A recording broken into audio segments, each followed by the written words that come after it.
Bismillahirrahmanirrahim. Alhamdulillahirabbil alamin.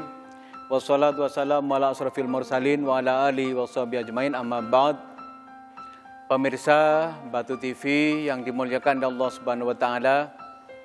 Alhamdulillah sore hari ini saya akan coba menjelaskan tentang kemuliaan umat baginda Rasul sallallahu alaihi wasallam. Kita umat yang hebat, umat yang mulia, yang kemudian saking mulianya kita sampai Nabi Adam itu merasa iri dengan kita, di mana beliau menyampaikan innallaha a'ta ummati Muhammadin sallallahu alaihi wasallam arba'a karomatin ma'atoniha. Allah memberikan 4 macam kemuliaan kepada kita umat Nabi Muhammad, yang 4-4-nya satu pun aku tidak diberi, kata Nabi Adam alaihi salam.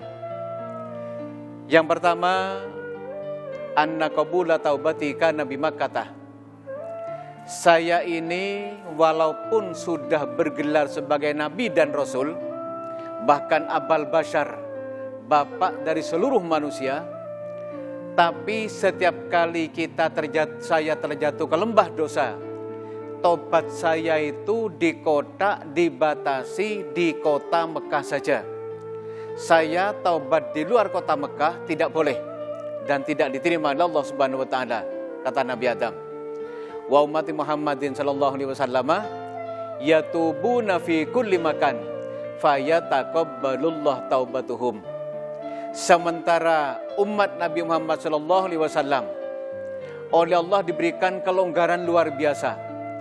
Dimanapun mereka tobat, di tempat tinggalnya sekarang, di rumah, di masjid, di musola, bahkan di stadion, di pasar sekalipun, asal mau istighfar tobat kepada Allah, seluruh dosa yang ia lakukan, sengaja, tidak sengaja, besar, kecil, sembunyi, terang-terangan, ikhlas ataupun terpaksa, seluruhnya akan dimaghfirah oleh Allah Subhanahu wa taala. Sehingga berangkat dari sini, kalau besok ada di antara kita umat baginda Rasul kok masuk ke dalam neraka, ini terlalu parah. Istilah Jawa kan menen. Wong kita pintu rahmat Allah dibuka lebar-lebar untuk menerima setiap tobat yang kita lakukan tanpa harus datang ke kota Mekah sana. Andaikan hal tersebut berlaku juga bagi kita, kita tidak akan mungkin bisa tobat sempurna di hadapan Allah. Setiap kali kita dosa harus datang ke Mekah, pulang dari Mekah dosa lagi, datang ke Mekah lagi untuk tobat lagi.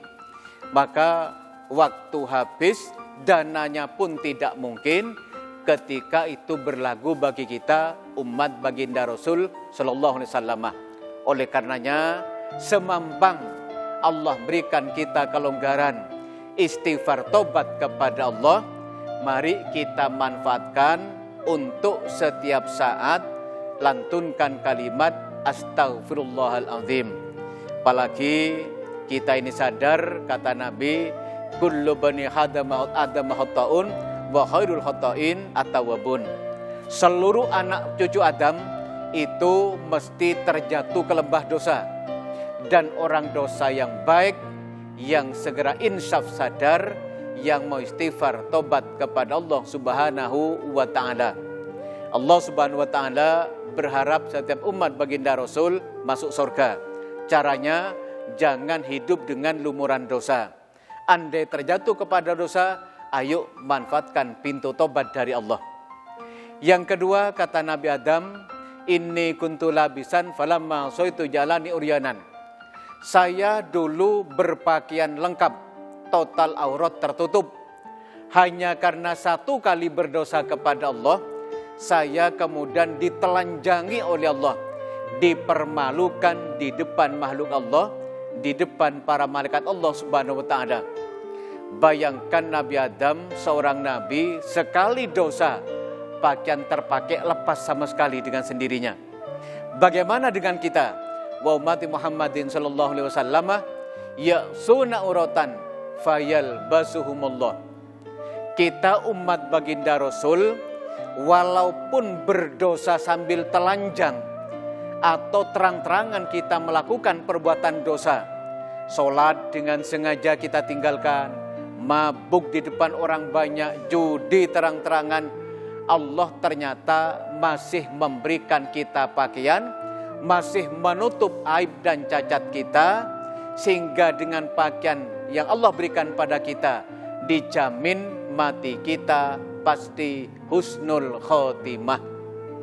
Sekikir-kikirnya umat baginda Rasul, karena dia umat mulia, akhir hayat pasti dapat hidayah, sehingga menjadi orang yang istiqomah sedekah. Sak ketus-ketus apa ketus?